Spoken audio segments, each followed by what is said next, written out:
I'm going to use the contact cleaner to clean off the circuit boards in my milling machine.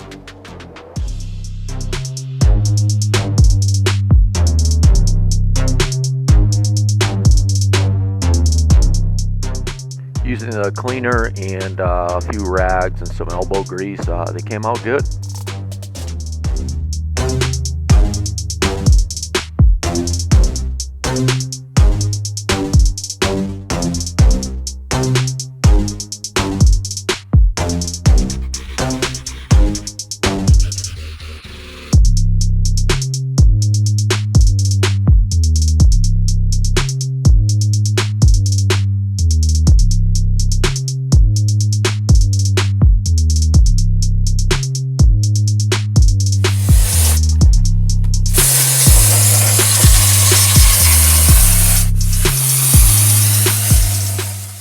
Sprayed down multiple circuit boards.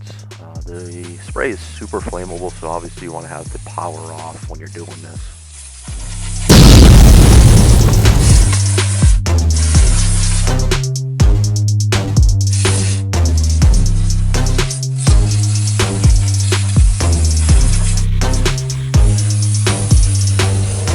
Thanks for watching.